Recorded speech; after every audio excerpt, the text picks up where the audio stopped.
Oi pessoal, sou o Cláudio Rodrigues. Nos próximos 10 dias eu vou estar aqui entrevistando grandes autores da literatura nacional dentro da programação da TV Maricá, da cobertura da Festa Literária Internacional de Maricá. Eu vou começar com o pé direito aqui, entrevistando o novo milionário da literatura brasileira, que é o Itamar Vieira Júnior. Ele já vendeu mais de 1 milhão de cópias do livro Torto Arado. Bateu essa marca recentemente, né?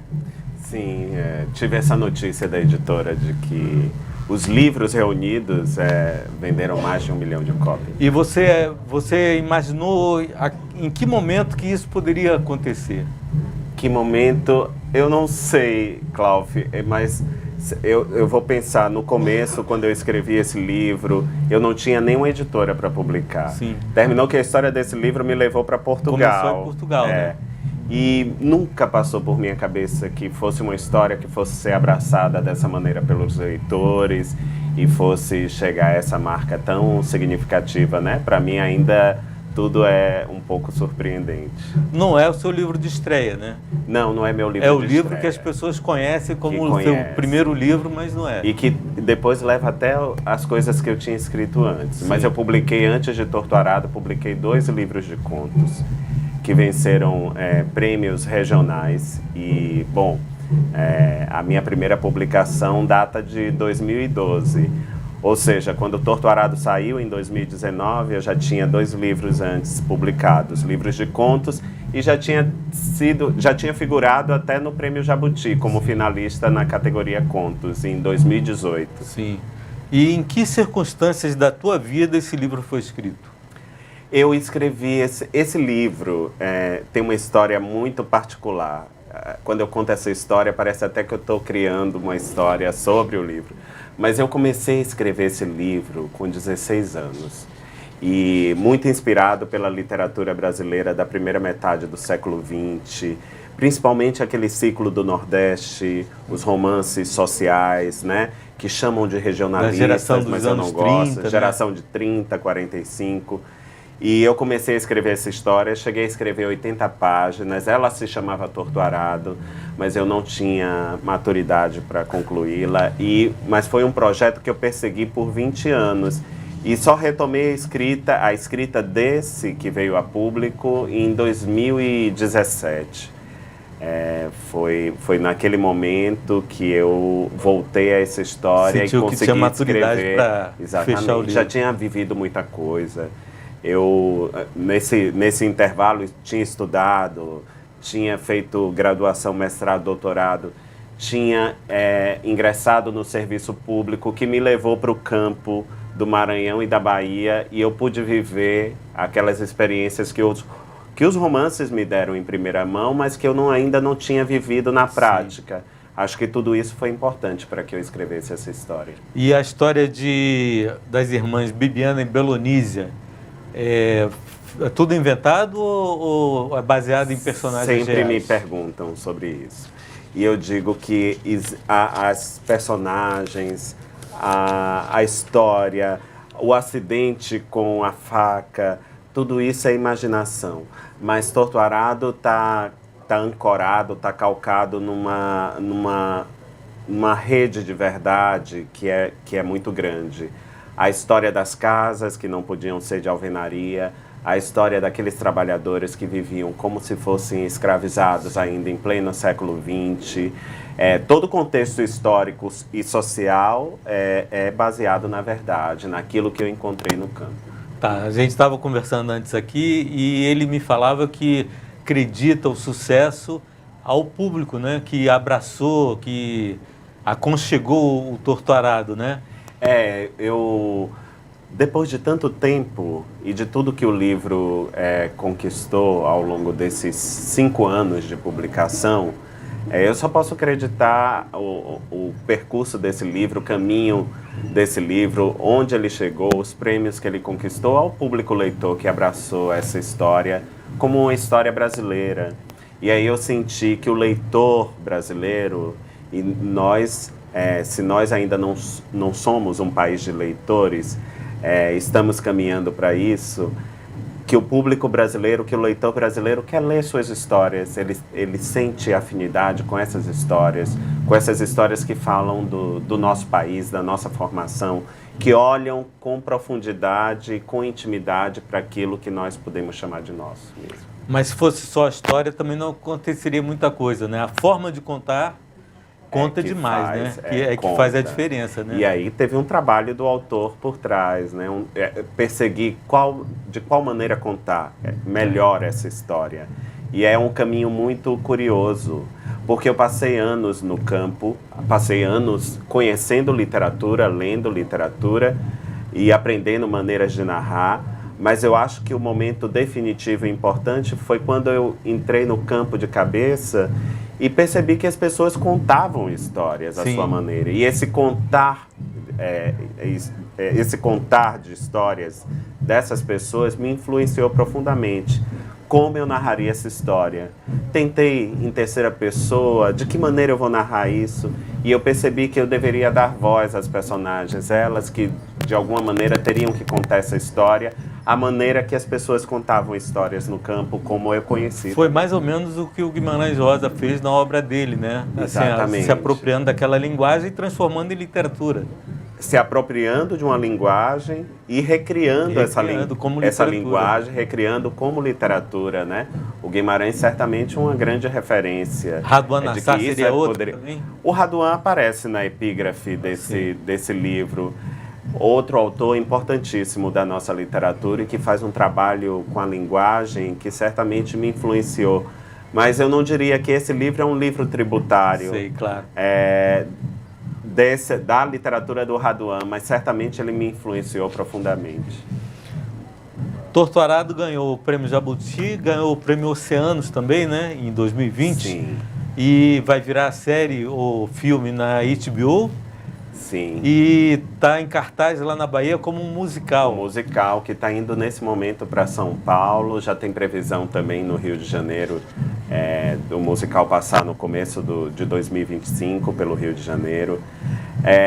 Esse romance me deu muitas alegrias, porque tem uma canção do compositor e cantor Rubel, que se chama Torto Arado, que saiu no último álbum que o Rubel lançou ano passado. Tem uma peça da dramaturga Cristiane Jataí, que já passou por 17 países e se chama Depois do Silêncio, que é inspirada no livro.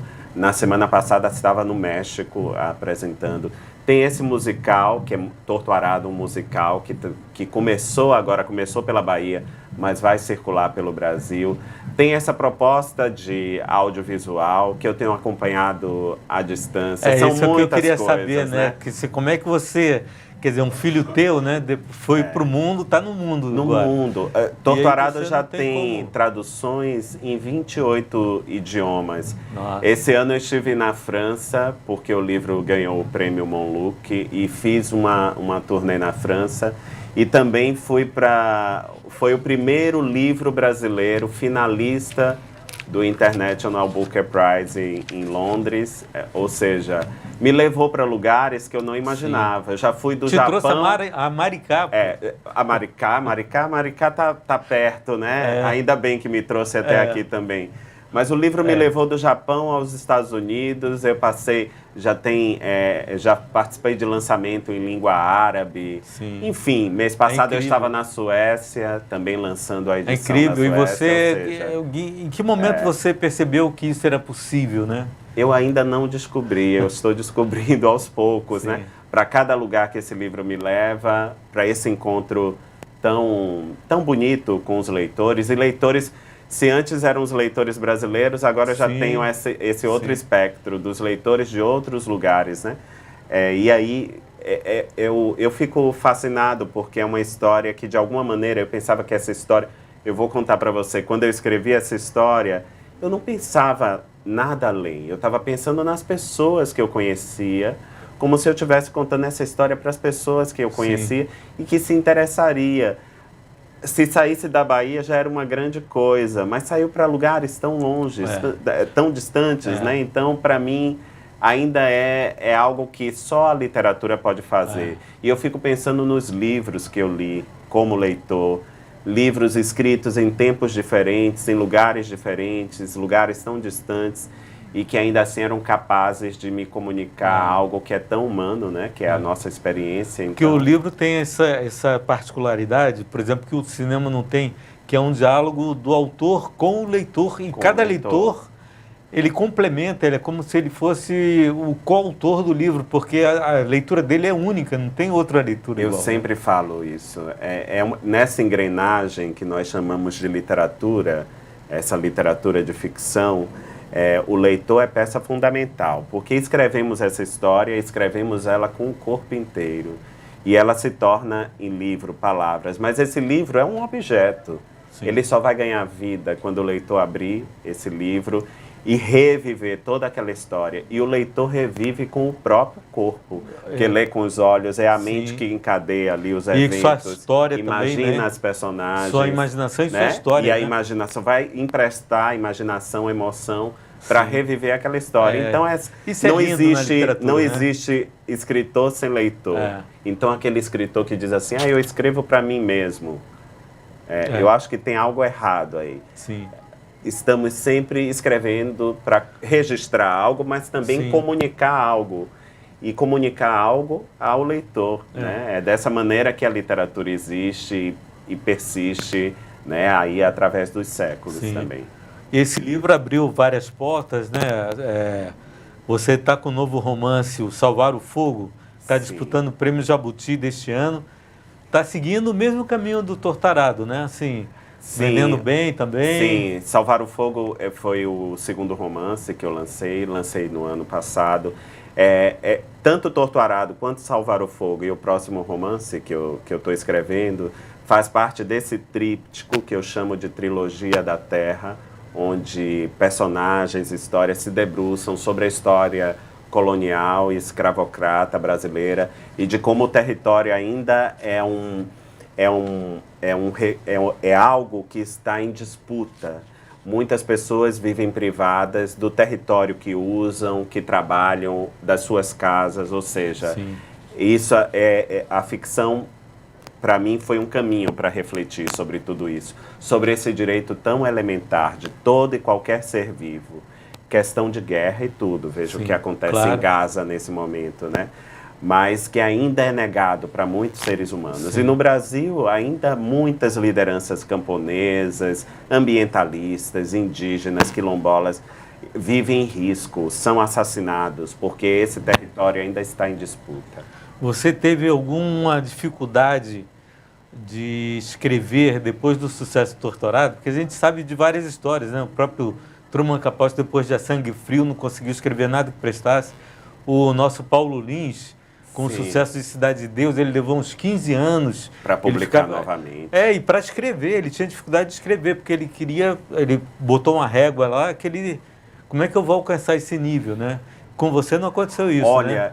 eu não me deixei contaminar por isso. Não eu pensou sempre nisso. pensava, teve um momento muito breve, muito pequeno, depois que o livro ganhou o Jabuti, o Prêmio Oceanos, e aí parece que as pessoas descobriram esse livro, e eu era convidado para tudo, para programas de TV, que eu pensei que poderia ser um problema. Mas aí eu resolvi comigo mesmo, eu digo, eu só falo de Torturado da porta da minha casa para fora. Aqui dentro eu vou continuar a ser a mesma pessoa interessada em literatura, lendo e escrevendo as coisas que eu planejei, que eu desejo escrever. Eu acho que eu consegui estabelecer essa distância e isso para mim foi muito saudável. Então eu não me deixo levar pela onda, não. Ótimo.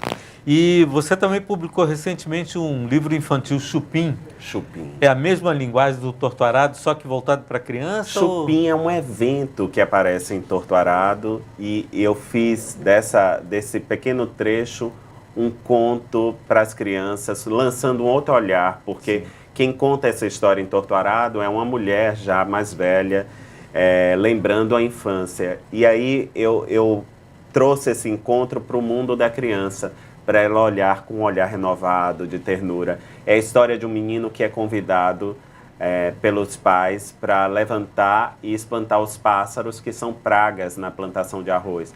A plantação de arroz não é dos pais, os pais trabalham Sei. naquela plantação. E ele, quando chega lá, ele descobre que essa praga, é um pássaro tão gracioso, bonitinho, pretinho, que se chama chupim, e ele acha que o arroz dá para todo mundo, não precisa espantar o pássaro. Então ele começa a sabotar o trabalho das pessoas ali para expulsar o pássaro. Foi minha incursão, eu acho importante. Eu me lembro que se eu sou leitor, se eu escrevo, é porque nesse momento da minha vida eu tive acesso a livros, a leitura lá na infância, e que esse momento é tão importante. E eu vivo cercado de crianças, então as crianças toda hora me pedem para eu contar uma história. Eu digo, eu preciso criar. E chegou o momento de fazer isso. Estamos terminando já, mas eu quero te fazer uma pergunta ainda. Tá todo mundo lendo o Itamar Vieira Júnior, mas quem Itamar Vieira Júnior está lendo atualmente? Nesse momento eu estou lendo um livro de não ficção da Isabel Wilkerson, uma jornalista, escritora americana, que se chama Casta, A Origem do Nosso Mal-Estar, que ela vai analisar algumas sociedades, Índia, Estados Unidos, pensando no continente americano, a Alemanha nazista, como a desumanização de determinada classe termina criando desigualdades e histórias trágicas, como a gente viu na Segunda Guerra, no período segregacionista dos Estados Unidos. É algo que me faz refletir também sobre o Brasil. Eu estou gostando muito, já avancei esse bastante. Diálogo, né? Tem um diálogo aí com tua própria obra. Eu sou um leitor eu amo ficção, mas sempre que eu posso, eu vou na não ficção também, buscar recursos, conhecimentos, porque eu acho que isso de alguma maneira atravessa aquilo que eu escrevo, a arte, né, que eu me propus a fazer. A tua formação, qual é, assim, profissional, né? Eu sou geógrafo de formação e na pós-graduação eu enveredei pela antropologia. Eu não me preparei, na verdade, assim, se alguém me perguntasse na infância o que eu queria ser, eu ia dizer escritor.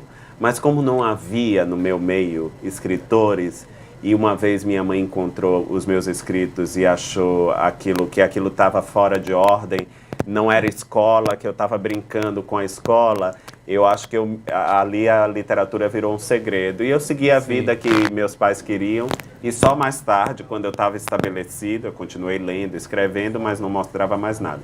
Só mais tarde, quando eu estava estabelecido, já tinha me formado, já tinha um emprego, aí eu me dediquei a escrever e já não tive mais medo nem vergonha de mostrar aquilo que eu fazia. Então mostra um pouco aí do... Então mostra um pouco aí vou ler um trechinho de Torturado. Isso.